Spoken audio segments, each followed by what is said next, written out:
क्या राजनीति और न्यायपालिका के बीच की दीवार गिर रही है? कि आरती साठे है कौन? इन्हीं की मौसी है सुमित्रा महाजन। भारत में अभी भी कॉलेजियम सिस्टम पर आलोचनाएं होती हैं। संविधान और कानून की नजर में निश्चित रूप से आरती साठे वैध नियुक्ति लोकतंत्र के नजर में इस बात को लेकर सवाल उठेंगे। भारत की न्यायपालिका एक ऐसा स्तंभ है जिस पर लोकतंत्र खड़ा है, जहां संविधान ने एक वादा किया है निष्पक्षता का, स्वतंत्रता का और न्याय का। लेकिन जब किसी जज की नियुक्ति में राजनीतिक परछाई दिखने लगती है तो जनता का भरोसा डगमगाने लगता है। 28 जुलाई 2025 को सुप्रीम कोर्ट कॉलेजियम ने बॉम्बे हाई कोर्ट के लिए आरती अरुण साठे का नाम सुझाया था। बस यहीं से एक बहस छिड़ गई जिसे आप विवाद कह सकते हैं, और यहां से एक मुद्दा निकलकर सामने आया कि क्या राजनीति और न्यायपालिका के बीच की दीवार गिर रही है। ये मुद्दा काफी जोर शोर से चलना शुरू हुआ। अब थोड़ा सा इसके बारे में समझते हैं। आज हम संविधान, कानून की किताब और इतिहास के पन्नों में जाकर देखेंगे कि यह मामला कानूनी, नैतिक और लोकतांत्रिक दृष्टि से कहां खड़ा है, यह कहां जो है अपने आप को स्थापित करता है। सबसे पहले जानना यह जरूरी है कि आरती साठे है कौन। तो आरती अरुण साठे एक जानी मानी वकील, जिन्होंने करीब 20 साल से भी ज्यादा समय कारपोरेट लॉ और बॉम्बे हाई कोर्ट में प्रैक्टिस की है। लेकिन उनकी यह पहचान केवल वकील की ही नहीं है, उनकी कुछ राजनीतिक पृष्ठभूमि भी है।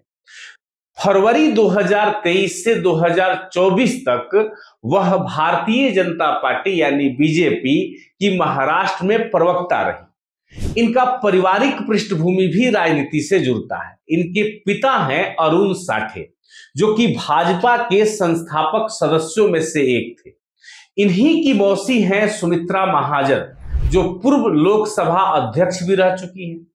अब जब यह विवाद आया तो भाजपा ने अपना रुख अपनाते हुए कहा कि जनवरी 2024 ने इन्होंने पार्टी छोड़ दिया था और उनका चयन पूरी तरह से उनके कानूनी अनुभव के आधार पर हो रहा है। इसका राजनीति से कोई लेना देना नहीं है। लेकिन विपक्ष इस पर आरोप लगा रहा है। विपक्ष का भी कहना सही है कि ये न्यायपालिका में राजनीति के घुसपैठ का एक उदाहरण की तरह देखा जा सकता है कि न्यायपालिका में भी राजनीति को घुसाया जा रहा है। दूसरी पॉइंट यह है कि संविधान में इसको लेकर के क्या प्रावधान है, क्या क्या विवाद है, इसको थोड़ा सा समझते हैं।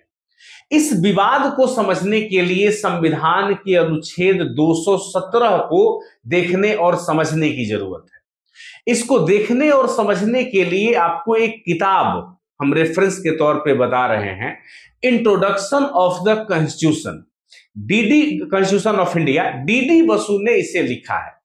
डीडी बसु कहते हैं कि हाई कोर्ट के जज की नियुक्ति राष्ट्रपति करते हैं, लेकिन इसमें भारत के मुख्य न्यायाधीश, जिसे चीफ जस्टिस ऑफ इंडिया कहा जाता है, और संबंधित उस राज्य के राज्यपाल से सलाह ली जाती है और उसके बाद ही राष्ट्रपति उसको जो है सैंक्शन करते हैं, उनको नियुक्त करते हैं। इसकी पात्रता क्या है, मतलब कौन से लोग हो सकते हैं। तो जो व्यक्ति अगर हाई कोर्ट का जज बनना चाहता है, उस व्यक्ति को कम से कम 10 साल तक हाई कोर्ट में वकालत करनी चाहिए।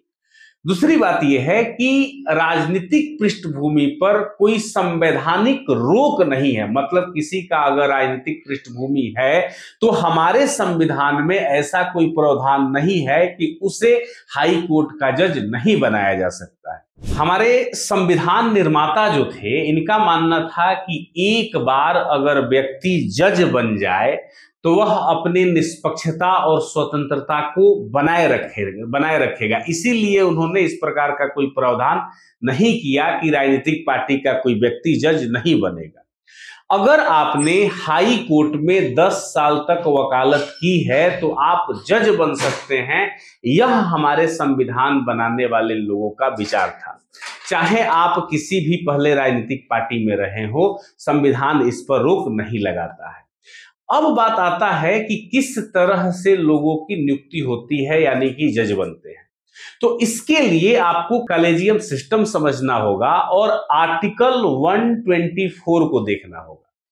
इसमें जो है भारत में जजों की नियुक्ति का तरीका सिर्फ संविधान में ही नहीं लिखा है, बल्कि सुप्रीम कोर्ट के ऐतिहासिक फैसले से भी तय हुआ है।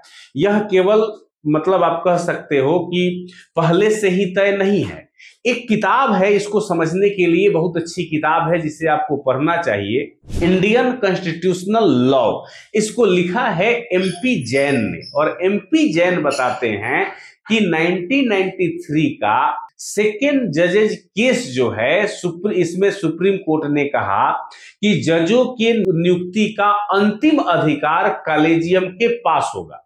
कॉलेजियम में क्या होता है? तो कॉलेजियम में सीजेआई होते हैं, मतलब चीफ जस्टिस ऑफ इंडिया होते हैं, प्लस सुप्रीम कोर्ट के 4 सीनियर जज होते हैं, और ये लोग मिलकर के जो है तय करते हैं या नाम भेजते हैं कि कौन बन सकता है।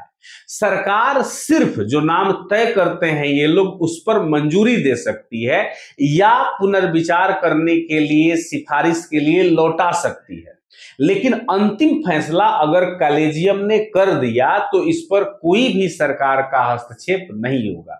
यह इसलिए किया गया, इसका उद्देश्य यह था कि इसमें यानी कि न्यायपालिका में, न्याय व्यवस्था में राजनीतिक हस्तक्षेप कम से कम हो।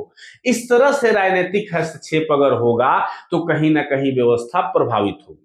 कॉलेजियम इसलिए बना कि पूरी तरह से जो है इस व्यवस्था से राजनीति दूर रहे, लेकिन अगर कॉलेजियम ही किसी राजनीतिक पृष्ठभूमि वाले व्यक्ति को चुने, जैसा कि इस केस में हम आपको बता रहे हैं, तो सवाल उठना तो स्वाभाविक है।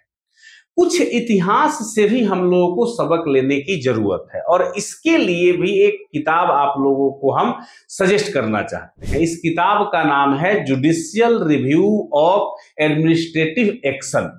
इसमें बताया गया है कि न्यायपालिका की स्वतंत्रता केवल कानून के प्रावधान से ही तय नहीं होता है, बल्कि नियुक्ति की प्रक्रिया भी पारदर्शिता से होनी चाहिए, और पारदर्शिता से होने के बाद भी यह व्यवस्था सही हो सकती है। अगर जनता को लग गया कि नियुक्ति में राजनीतिक प्रभाव है तो कहीं ना कहीं आप समझ सकते हैं कि यहां पर जनता के मन में न्यायपालिका की छवि कमजोर हो जाएगी। इसके उदाहरण कुछ हैं जिसको हम लोग देख सकते हैं, जैसे जस्टिस बहारुल इस्लाम, ये जो थे कांग्रेस के सांसद रहे, फिर सुप्रीम कोर्ट के जज बने। जस्टिस रंजन गोगोई का भी आपने नाम सुना होगा, सुप्रीम कोर्ट से रिटायरमेंट के बाद यह राज्यसभा के सदस्य बने।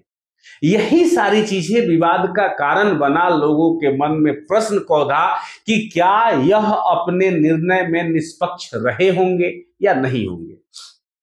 कानून कहता है कि यह सब वैध है, जैसे आप कर रहे हैं, इसमें कोई लेकिन परंतु नहीं है, लेकिन जनता तो सोचती है, जनता यह सोचती है कि क्या ये जज सच में अपने कार्यकाल में राजनीति से मुक्त रहे थे। ये एक बड़ा सवाल है। इसके बाद बात आती है जनता के भरोसा और नैतिकता की वैधता की। इसके लिए भी हम आपको एक किताब सजेस्ट करते हैं, इसे आप जरूर पढ़िएगा। उस किताब का नाम है constitutional law of India. J N. Pandey ने इसको लिखा है, और इसमें इन्होंने लिखा है कि न्यायपालिका की ताकत केवल कानून पर नहीं बल्कि जनता के विश्वास पर भी आधारित है। अगर जनता को लगे कि जज राजनीतिक प्रभाव में है तो कानूनी वैधता के बावजूद नैतिक वैधता कमजोर हो जाती। कानून कह सकता है कि सब ठीक है, लेकिन अगर जनता को शक है तो न्यायपालिका कमजोर हो जाती है, न्यायपालिका मजबूत नहीं रहती।